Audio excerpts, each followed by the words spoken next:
Hey, my friends. Atheist, ironically, I've been talking that's about a prolific spoiler. Evil Dude, spit. welcome.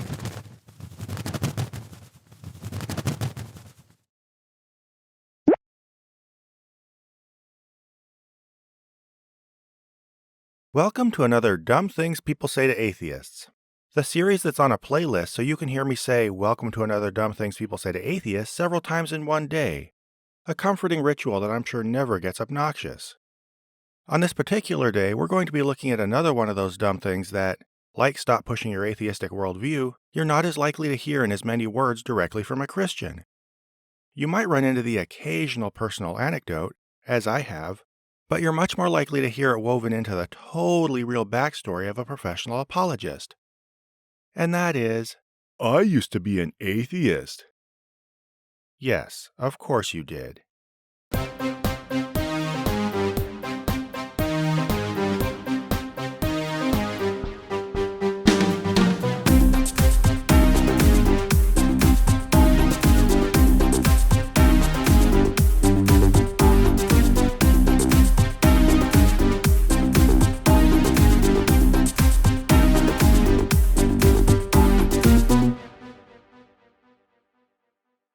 Now, on the most superficial level, the reason for and appeal of this claim is obvious.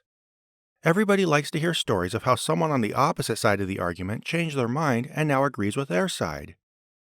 Knowing that people disagree with you, especially on a topic you feel strongly about, can rattle your cage a little, making you at least subconsciously wonder about something you want to feel certain of. So hearing about how someone used to disagree but changed their mind can feel very satisfying.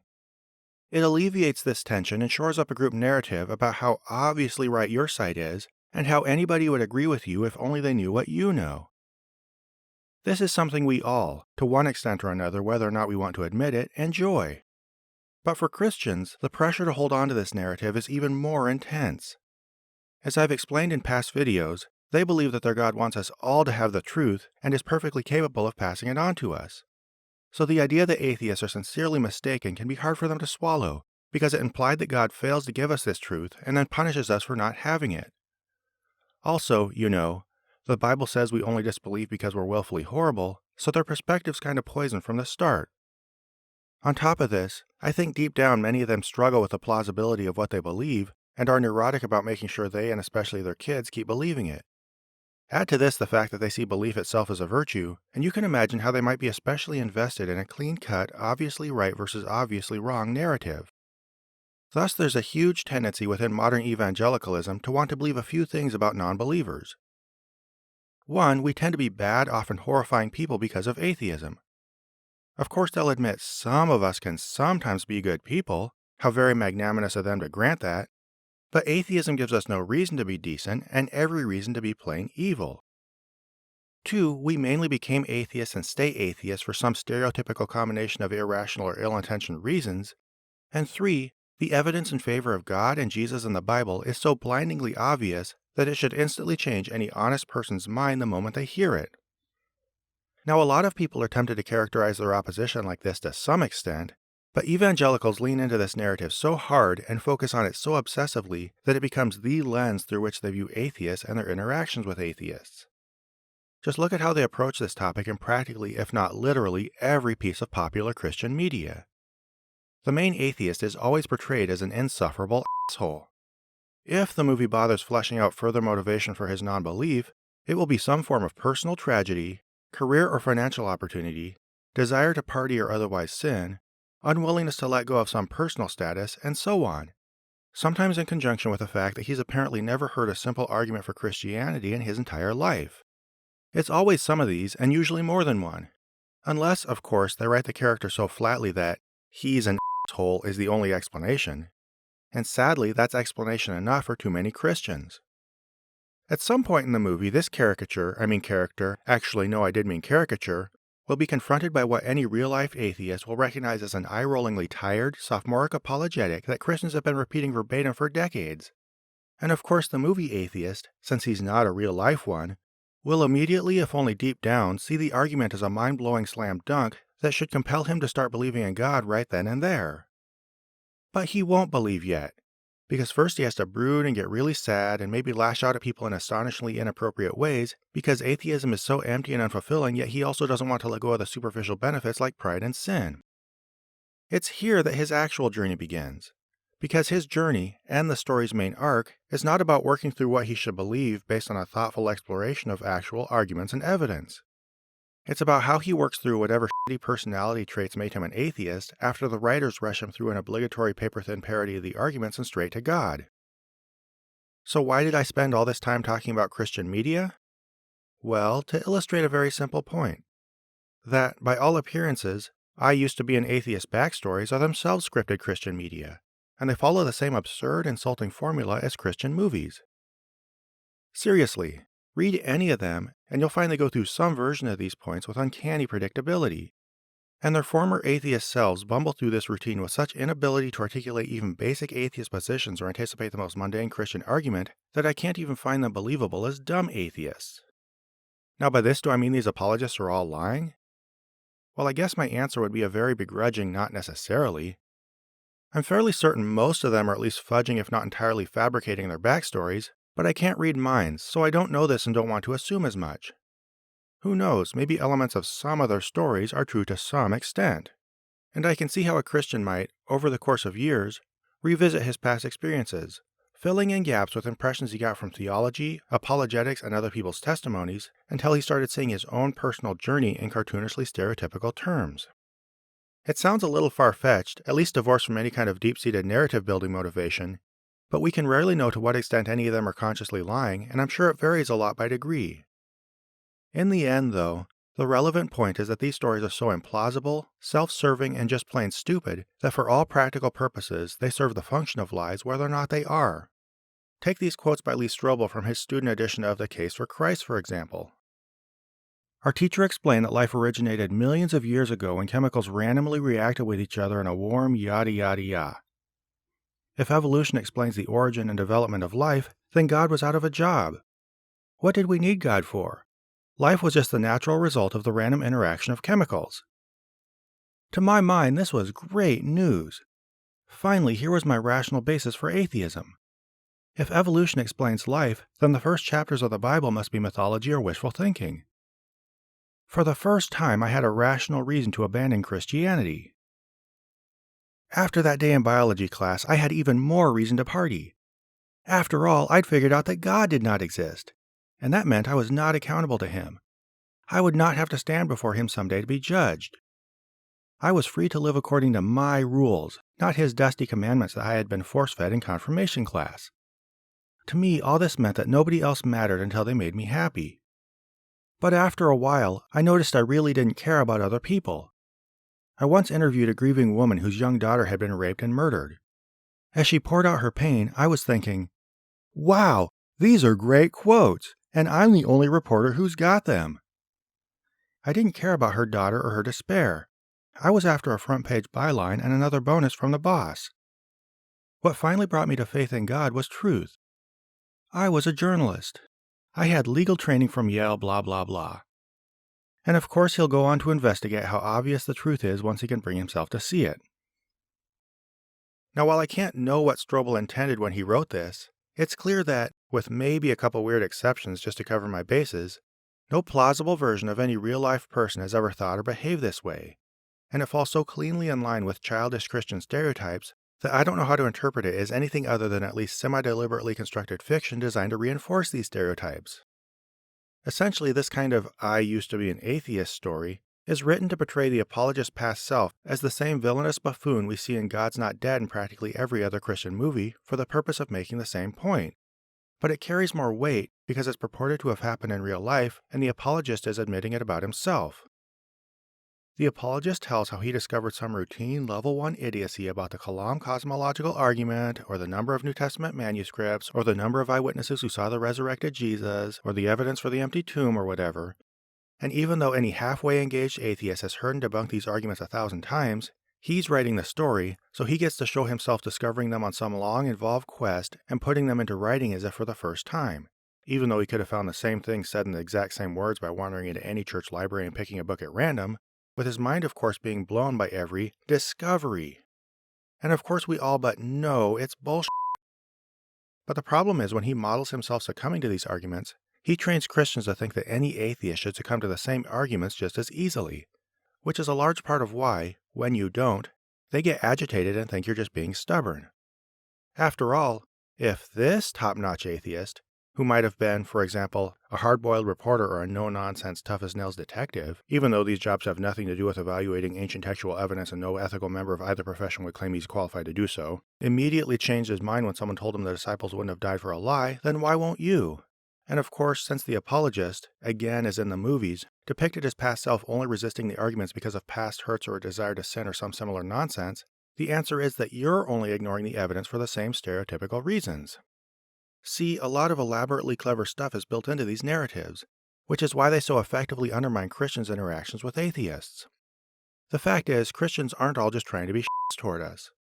They've just been so drilled in this absurd narrative that they really expect you to live up to weird stereotypes and be convinced by weirdly easy arguments.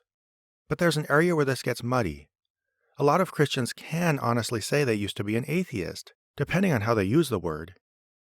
See, while we often associate the word atheist with someone who thoughtfully and for rational reasons rejects belief in God, the broader definition of atheism as without theism or without God can accommodate many other kinds of people, including people who casually just aren't religious and maybe haven't encountered much religion, people who reject religion but just don't think much about why, people who indeed did leave religion in anger or due to a change in lifestyle, or even as far as that goes, people who never disavowed God but kind of quit going to church and ignored religion for a few years while they backslid and partied or whatever, and finally, people who casually throw out some basic, dismissive, often embarrassing reason for not believing in God without really thinking through the issue.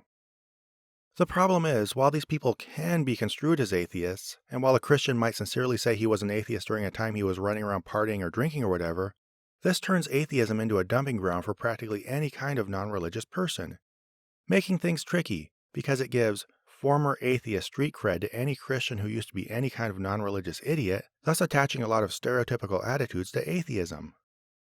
Of course, Christians hate when this tactic is turned against them, and rightly so. When they hear about one of their own deconverting and becoming atheists, which happens a ton more than the reverse, a lot of them will rush to assume that the person had a shallow and unsophisticated understanding of Christianity, or wasn't really saved or whatever, and that if they fully understood Christianity's position and or knew Christ, they never would have been seduced by atheism's easy answers. This is clearly and explicitly illustrated by what William Lane Craig, who I won't call a dirty of a man who sold out so he could repackage dumb arguments for Christianity like a used car salesman because I'm too polite to talk like that, said about my friend Apologia. I was stunned to think that he was so involved in church work and other responsibilities that he had no time for personal study. And that's an indictment of the church as well as of him, that the intellectual life of this person was just allowed. Well, it was stagnant. He had a brain dead Christian faith, and that is an inherently unstable and precarious faith. Yes. Now, yes, this is obviously a bunch of no true Scotsman bullshit, but it should show us, and more to the point Christians, something valuable. True, Christians can't just say that anybody from their ranks who became an atheist couldn't have ever been a true Christian. However, we have to acknowledge that when they say this, they're reacting to what feels like and might be a dismissive insinuation about their beliefs. That the case for Christianity is so feeble and the arguments for atheism so obviously strong that anybody who receives proper exposure to and acknowledges our arguments would be so blown away that they'd instantly switch sides.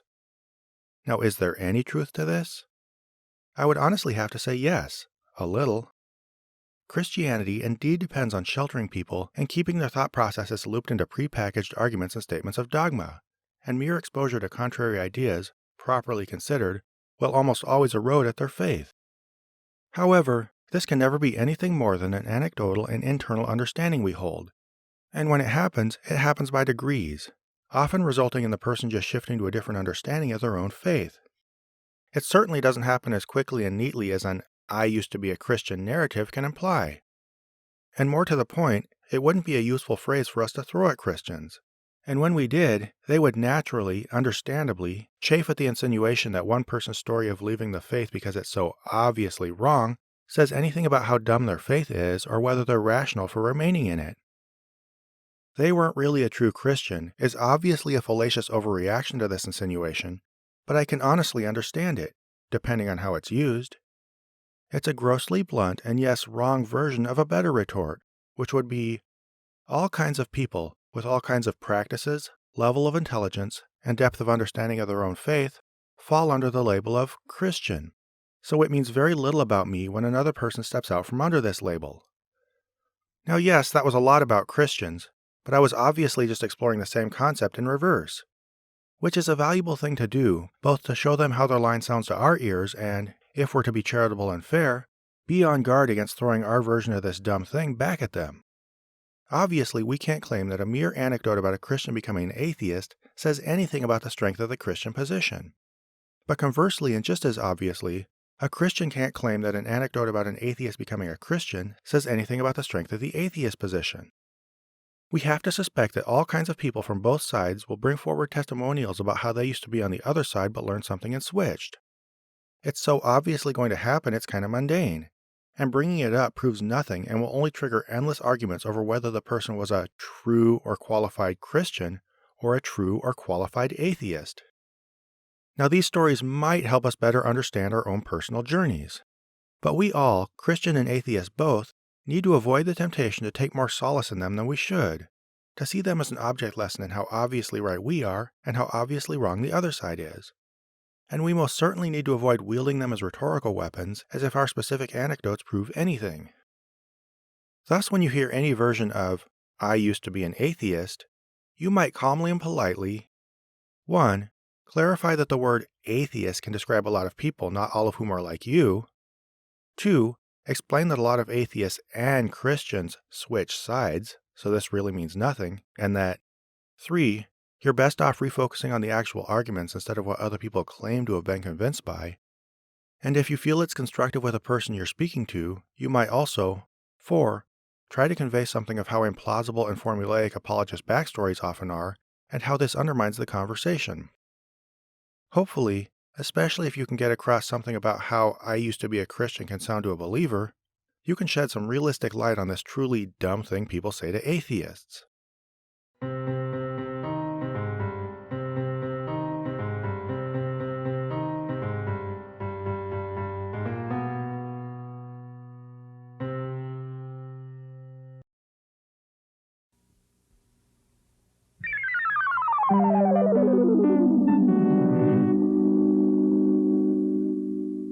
This program was made possible by a grant from S.R. Foxley, Bob Generic, Nem Morris, Connor Emsley, Mike McBiles, and Q, and by the generous support of viewers like you. If you'd like to join them in pledging to this channel, please find a link to the Prophet of Zod Patreon below.